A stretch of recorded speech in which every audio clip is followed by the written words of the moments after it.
Assalamualaikum warahmatullahi wabarakatuh. Di video kali ini saya akan memaparkan koneksi antar materi topik 2 pada mata kuliah Filosofi Pendidikan tentang pendidikan dan nilai sosial budaya pemikiran Ki Hajar Dewantara. Nah, sebelum itu izinkan saya memperkenalkan diri.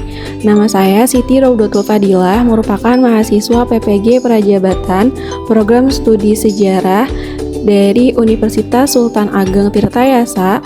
Dosen pengampu pada mata kuliah ini adalah Bapak Ari Permana Putra MPD.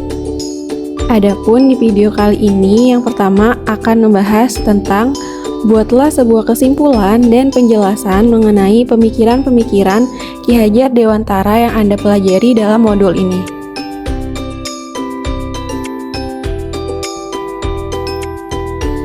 Dasar-dasar pendidikan Ki Hajar Dewantara yaitu membedakan makna pendidikan dan pengajaran.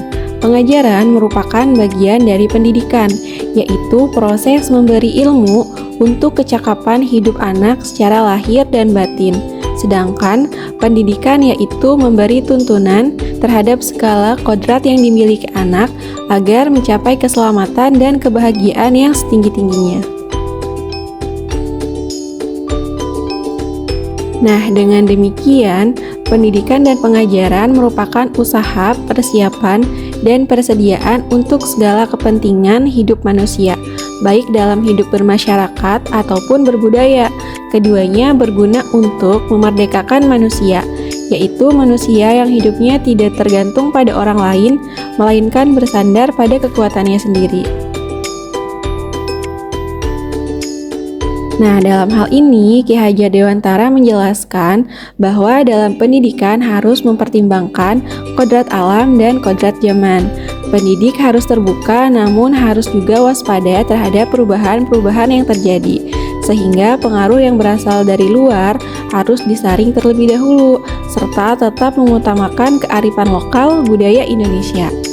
Ki Hajar Dewantara juga menegaskan agar didiklah anak dengan cara yang sesuai dengan tuntunan alam dan zamannya sendiri. Tentunya, metode belajar atau pendidikan anak-anak yang ada di abad 21 akan berbeda dengan anak-anak yang belajar di abad 20 terakhir. Kemudian, berkaitan dengan sosiokultural, pendidikan menjadi proses untuk menebalkan kodrat anak yang masih samar-samar. Dengan cara apa? Yaitu dengan cara menuntun, memfasilitasi, membantu anak menebalkan samar-samar tersebut agar dapat memperbaiki perilakunya menjadi seorang manusia seutuhnya. Pertanyaan kedua, apa yang Anda percaya tentang peserta didik dan pembelajaran di kelas sebelum Anda mempelajari topik ini? Sebelum saya mempelajari topik 2 pada mata kuliah Filosofi Pendidikan, saya beranggapan bahwa peserta didik seharusnya dapat mendengarkan pendidik ketika sedang menyampaikan materi pembelajaran, serta dapat mengerjakan tugasnya dengan baik. Kemudian, saya beranggapan bahwa pendidik menjadi sumber utama pengetahuan di kelas, dan nilai hasil belajar peserta didik dijadikan sebagai kesuksesan dalam proses pembelajaran. Kemudian, apa yang berubah dari pemikiran ataupun perilaku Anda setelah mempelajari topik ini? Perubahan yang saya alami setelah belajar topik 2, ternyata dalam proses pembelajaran peserta didik merupakan fokus utama, sehingga pendidik harus mengetahui karakteristik ataupun kebutuhan dari peserta didik. Kemudian, pendidik tidak lagi menjadi sumber utama pengetahuan, melainkan pendidik harus dapat memfasilitasi peserta didik untuk belajar dengan kemandirian agar dapat mengembangkan potensi-potensi yang ada di dalam dirinya. Dan keberhasilan peserta didik tidak lagi berpatokan pada nilai hasil belajar, melainkan ditandai dengan tumbuh kembangnya potensi yang ada sesuai dengan kodratnya.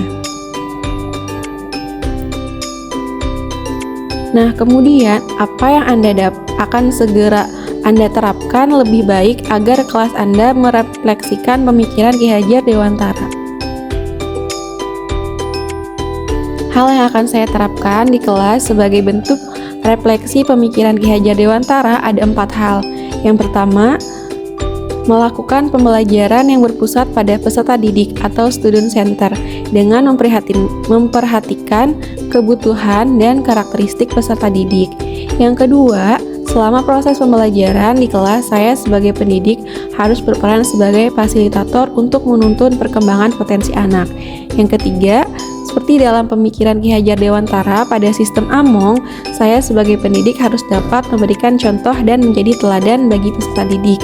Dan yang terakhir, sebagai seorang pendidik, saya harus dapat memberikan motivasi, dorongan, ataupun support kepada peserta didik. Nah, demikian video pendek saya tentang koneksi antar materi pada mata kuliah Filosofi Pendidikan. Terima kasih. Wassalamualaikum warahmatullahi wabarakatuh.